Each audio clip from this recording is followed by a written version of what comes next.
Hi Tappers!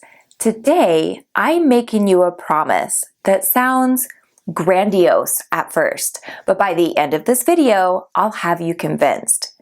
Here's the thing, it's likely something you already know, and something that we tend to dismiss or forget. My stretch of a tie-in for fitting this into our love theme is that it's connected to when we exclaim, "For the love!"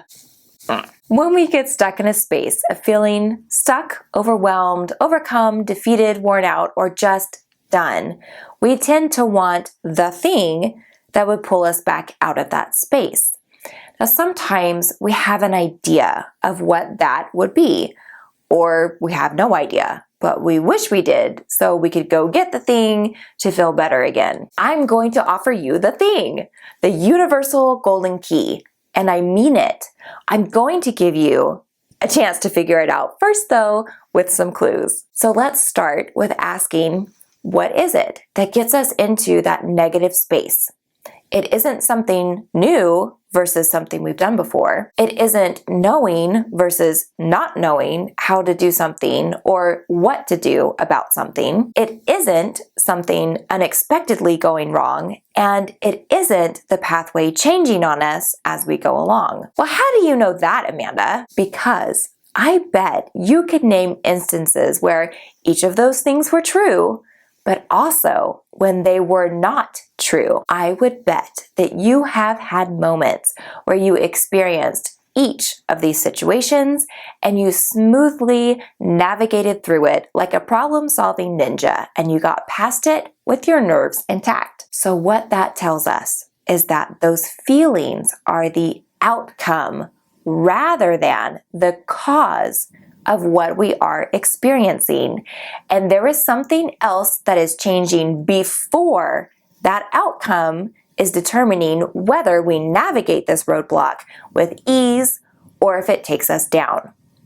And that is where we apply the golden key.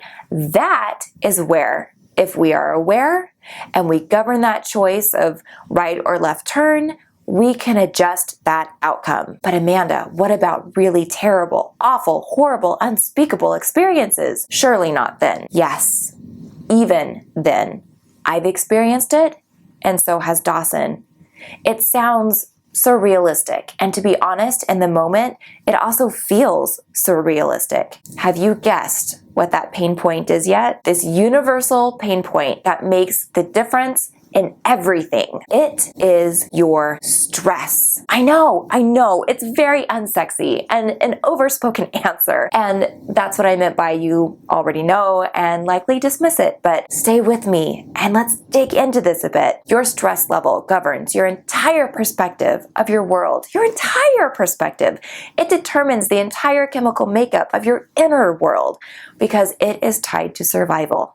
It will always have the opportunity to interrupt and hijack how you feel, how you are operating, how you are physically healing, and how well you are able to process and problem solve. Your stress will determine if you crave healthy foods or sugars.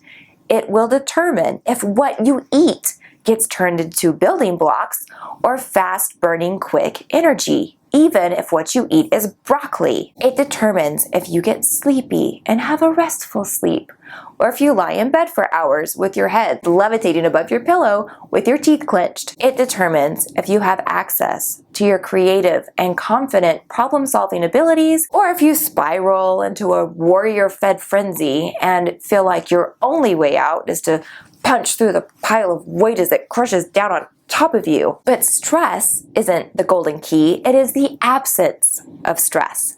When you reach that point of overwhelm, your brain kicks into a very narrow and specific range of function that isn't likely to be in your best interest, unless you are in a legit life-threatening situation. Here's a consideration of all of this. Some of us have been in this mode for so long, we don't know any different. I have been in this operating mode since my pre-verbal days, which is younger than 2 years old. Therefore, I am never surprised when I find myself there But I am now able to pull myself from there due to being aware of the golden key.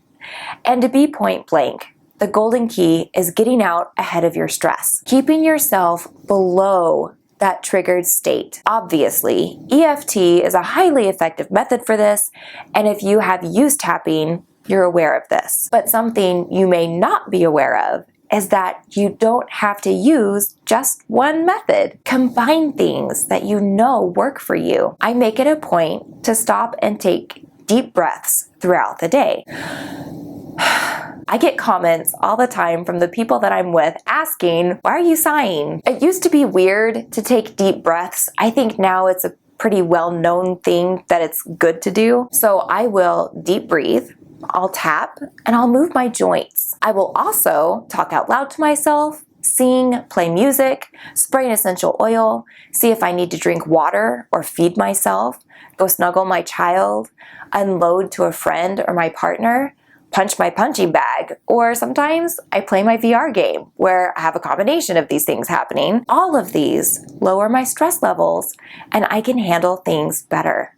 As soon as my stress levels lower, I have energy again. I get ideas for solutions. I feel more empowered and I feel motivated to re-engage. Whatever is in front of you, from a huge life shift to just getting up and folding the laundry, if you take a step back and you take the time to empty your bucket, you will be able to handle it. Dawson and his wife Christine lost everything but the clothes on their backs and the car that they sped away in to avoid being engulfed by a wildfire. Yet when they made the choice the next day to make stress release most important, they were able to navigate that experience that had so many layers of stress and emotion over many months to years after it happened with peace and gratitude.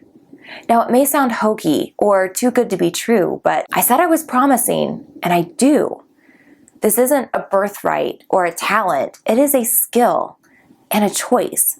So, tappers, what are your simple but profound ways that you open up that pressure valve and govern your stress response? Please list them below to share. And like this video so it can be more visible for others. But lower your stress before critical mass, and you will see your life change in big and miraculous, peaceful and exciting ways.